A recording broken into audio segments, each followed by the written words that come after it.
దాని యొక్క మార్పుల్ని మనం చూస్తానికి అవకాశం ఉంది. ఓకే రే వెంకటరమణ గారు, గుడ్ ఆఫ్టర్నూన్ సార్. సార్ ఇప్పుడు ఒకటి ఏంటంటే, ఇప్పుడు వాళ్ళిద్దరు కూడా మాట్లాడిన సందర్భంలో ఆయా సామాజిక వర్గాల ఆర్థికపరమైనటువంటి పరిపుష్టి అనేది కూడా చాలా ఇంపార్టెంట్ అనేటువంటి అంశం కూడా వారు మాట్లాడుతూ ఉన్నటువంటి పరిస్థితి. సో ఈ రెండు సామాజిక వర్గాలు కావచ్చు, అలాగే గతంలో అధికారంలో ఉన్నటువంటి ఆయా సామాజిక వర్గాలకి వాళ్ళు సపోర్ట్ చేశారే తప్ప మిగతా సామాజిక వర్గాలను ఆర్థికంగా ఎదగనీయకుండా అనగదొక్కారు అనేటటువంటి విమర్శ ఆరోపణలు కూడా ఉన్నాయి. మరి ఈ నేపథ్యంలోనే బడుగు బలహీన వర్గాలు రాజ్యాధికారాన్ని చూడలేకపోతున్నాయి అనేటటువంటి విమర్శలు కూడా ఉన్నాయి. ఏమంటారు సార్? ఈరోజు బాబాసాహెబ్ అంబేద్కర్ గారు ఒక మాట చెప్పారు, ఈ దేశంలో రాజకీయ అధికారం లేని ప్రాతినిధ్యం లేని కులాలు ఏవైతే ఉంటాయో ఆ కులాలు అంతరించిపోతాయని చెప్పేసి మనకి చెప్పడం జరిగింది. అయితే మా ఆంధ్రప్రదేశ్ జగన్మోహన్ రెడ్డి గారు వచ్చిన తర్వాత ఎన్నో సామాజిక వర్గాలు చూసాం. మనం చాలా బీసీలో ఉన్న సామాజిక వర్గాలకి అనేకమైన చైర్మన్, గతంలో మార్కెటింగ్ చైర్మన్ అనేది ఒక అగ్ర కులాలకు మాత్రమే ఇచ్చేవారు. కానీ మన రాజశేఖర్ రెడ్డి తర్వాత జగన్మోహన్ రెడ్డి గారు వచ్చిన తర్వాత ఎస్సీలకు, బీసీలకు, మైనార్టీలకు అందరికీ కూడా ఈ చైర్మన్ కానీ డైరెక్టర్లు కానీ ఈ రాజకీయ ప్రాతినిధ్య కులాలని ఈ రాజకీయంలో కలిపి ఈరోజు సార్ వింటున్నారు సార్,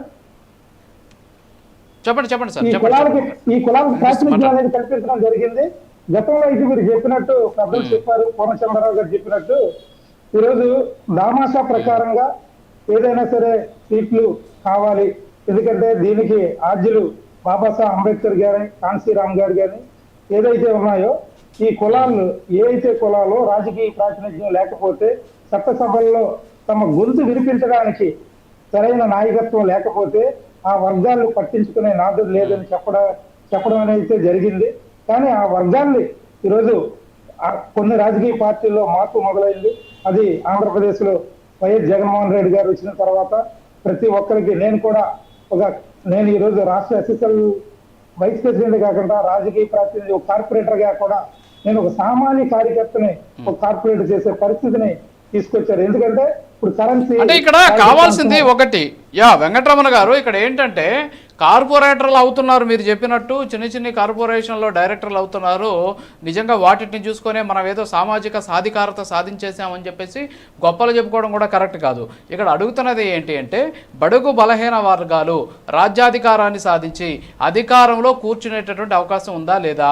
ఇంకా కూడా మీరు చెప్పినటువంటి మీ అధినాయకుడు కావచ్చు, లేకపోతే ఇంకొక పార్టీ అధినాయకుడు కావచ్చు, వీళ్ళకి ఊడిగం చేయాల్సినటువంటి పరిస్థితే ఉంటుందా ఈ సామాజిక వర్గాలకి?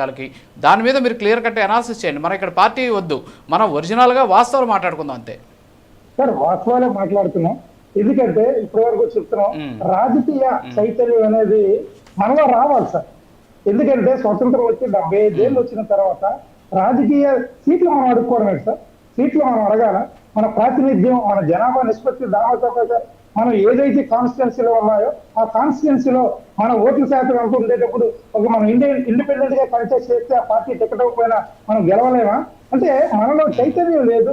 మన వర్గాలని మనం ముందుకు తీసుకెళ్లడానికి మన వాళ్ళు సహకరించే స్థాయి ఉద్యమం బాబాసాహెబ్ అంబేద్కర్ గారు, పూలే గారి విధానాలు కానీ మనం తీసుకెళ్ళలేకపోతున్నారు. అలాంటప్పుడు ఎవరి మీద మనం నెట్టివేయడం అనేది ఎంతవరకు సమంజసం? ఓకే, అంటే ఇప్పుడు సామాజిక వర్గాల ఏకీకరణ అనేది ఆంధ్రప్రదేశ్లో సాధ్యమయ్యేటటువంటి అంశమేనా?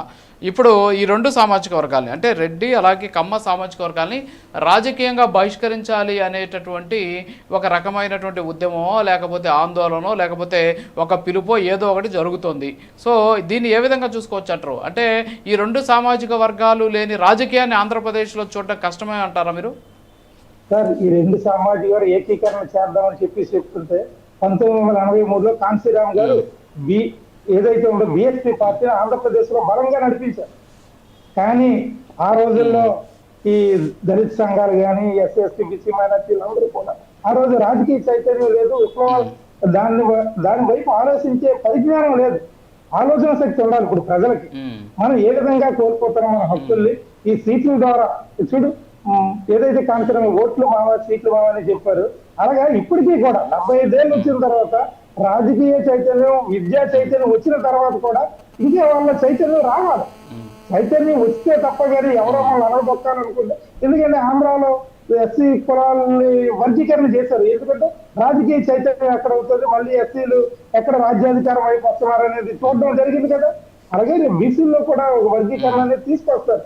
ఎందుకంటే ఏ ఒక్క కులాలని పాలక వర్గాలు ఎప్పుడు కూడా కలవనకుండా చేయడానికి ప్రయత్నం చేస్తారు తప్ప కానీ ఆ కులాలు మనం గమనించి మన రాజకీయ చైతన్యంలో ఏ పార్టీ మనకి సహకరిస్తుంది, ఏ పార్టీ మనకి ఎస్సీ ఎస్టీ బీసీ మైనార్టీలకి దగ్గరగా ఉంటుందనే ఆలోచన అయితే చేయగలుగుతున్నాం.